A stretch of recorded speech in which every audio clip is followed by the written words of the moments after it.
Hello and greetings, our dear friends. We greet you from the energetic realms where we celebrate and love every single piece of who you are. It is a joy and a blessing and an honor to be here with you today. We hope that you are all well. We love that you are interested in this new endeavor that we have started. We have encouraged our dear channel Greg to do this on a regular basis for the next 30 days. For we have said to him that if he were to commit to this for 30 days, that his life would indeed change forever. And we hope that what we have to share with you over the next 30 days will indeed also impact your lives and touch your hearts. So, today we wish to speak of you of a recent topic that we have introduced in recent lives and other encounters, and that is the concept of is-ness. We would like to invite you to begin to change your relationship with time.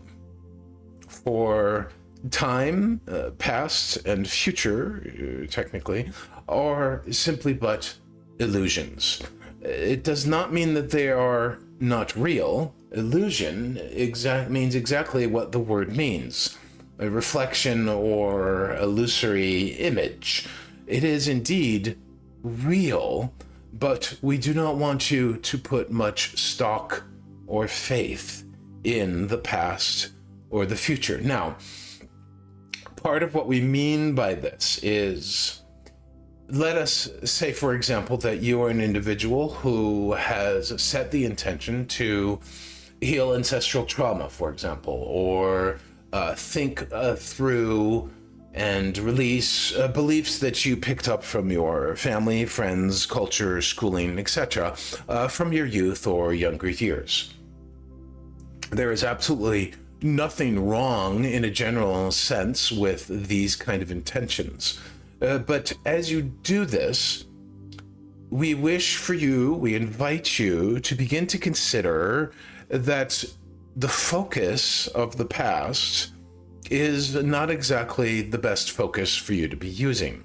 For what that is simply doing is it is causing you to look backwards instead of at what is in the moment. If, in the example of looking at old beliefs that are out of date and no longer serving you, or even have transformed into something absolutely ridiculous, well, that belief exists in the now. You may think of it and reflect on it regarding its origin from the past, but you are a different person now than you were then. And the beliefs still continue in your now. So we invite you to do any such work in the now. Look at what you are now thinking. Look at what you are now believing. Look at what you have defined and continue to define or assign meaning to now, in the very now. If you begin to take on this perspective, then you will begin to let go of words like done and completion, goals and ambitions. Yes, you can certainly still have goals and ambitions and make plans for things. Again, another example of letting go of a focus on the future. Perhaps you have a certain project or a goal that you wish to pursue. Perhaps there is a certain aspect of life that you hope to manifest or arrive at, so to speak, in the future. If the future is an illusion, it never comes, and therefore tap into how these things feel in the now. Now, how does this relate to is-ness? Is-ness is a beautiful concept because it frees you from a variety of different wordings and thought patterns that are keyed into past and future. Is-ness is purely now. For example, let us say that you wish to... let us check for a moment. Let us use the example of ancestral trauma. Let us say that you have created an intention to move through, release, heal, quote unquote, ancestral trauma. Well, the trauma may have indeed occurred in an ancestral sense, but if everything is here and now, then that ancestor is in the now experiencing that trauma. And so it simply is. And in the moment, as you acknowledge the is-ness of this trauma, not the pastness, but the is-ness, the now-ness of this trauma, and begin to dig into it, less from the traumatized sort of, if it's hysterical, it's historical perspective, but more of that centered, grounded in the moment, in the here and now, looking at what is. And you simply say to yourself, what is it that I am currently thinking, believing, or have defined that is causing me to feel the impact in this moment? And then you can see, for example, Greg's grandfather, who he never met, was very much the always had a new business idea type of person. He came to the New World, so to speak. He came to America from Italy and wished to start a new life for himself. And yet he could never find footing and grounding. His relationship with money, indeed, was distorted and not exactly from a grounded and realistic place at that time. He very much was a man with a large vision, but he had no ability to really take care of his parents or his children, of which he had two, one of which was Greg's father. And in his inability to actually provide for his family, eventually the children were taken away from him, and that caused trauma to all parties involved. And now Greg's dearly departed father carried that scar with him for the entirety of his 90 plus years on this planet.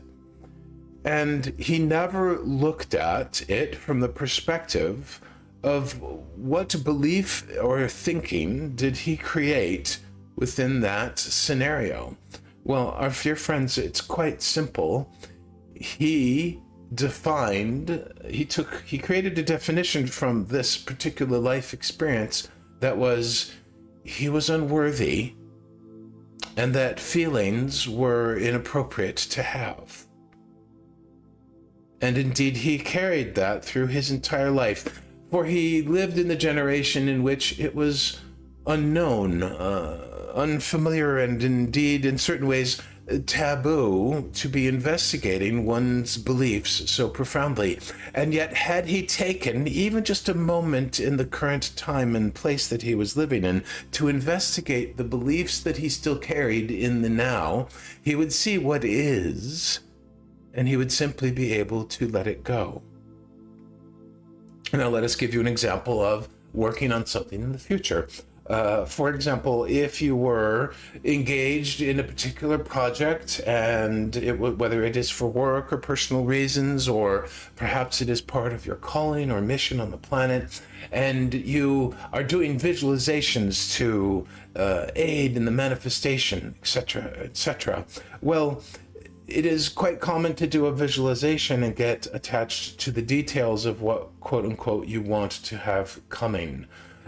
However, that is not the best use of a visualization.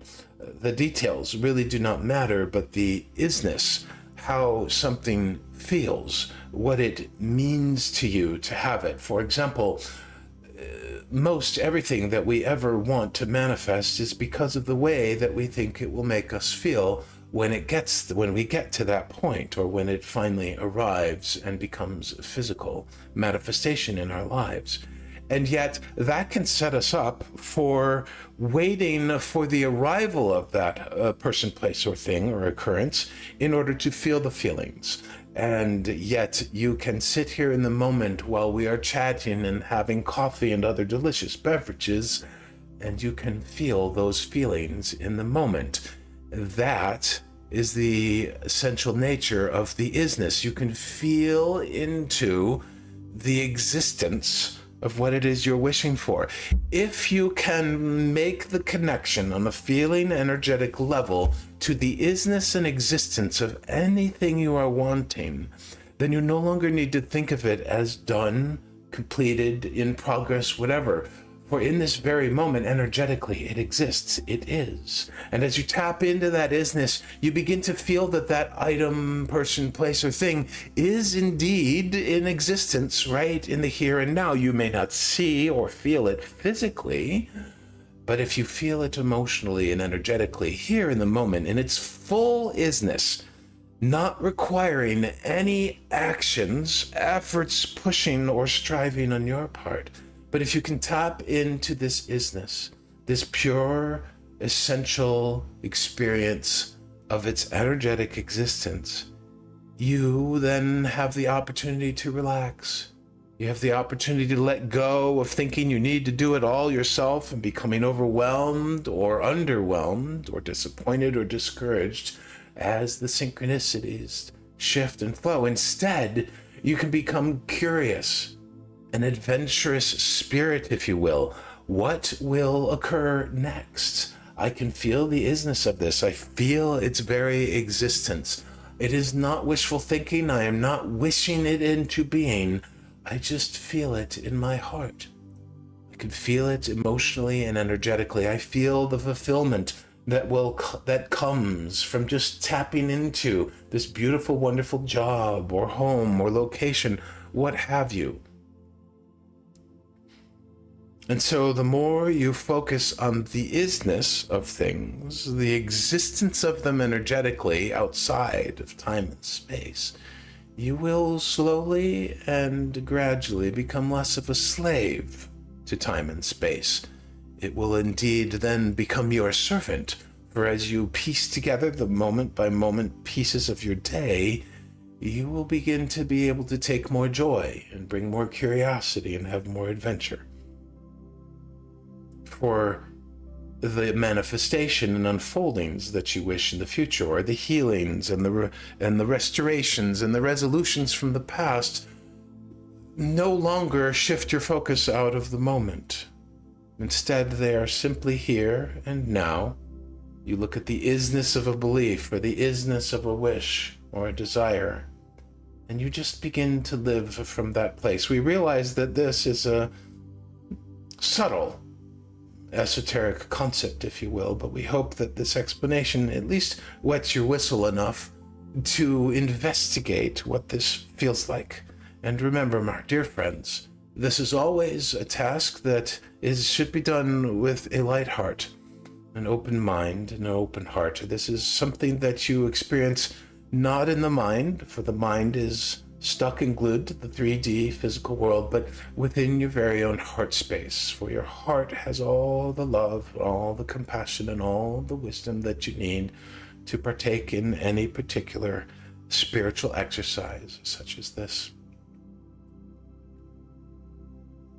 We thank you for your time here with us today. We look forward to visiting with you again on the morrow, and we remind you that we are always loving and supporting and celebrating you from the energetic realms, for every single experience you have in life to us is worth loving, is worth celebrating.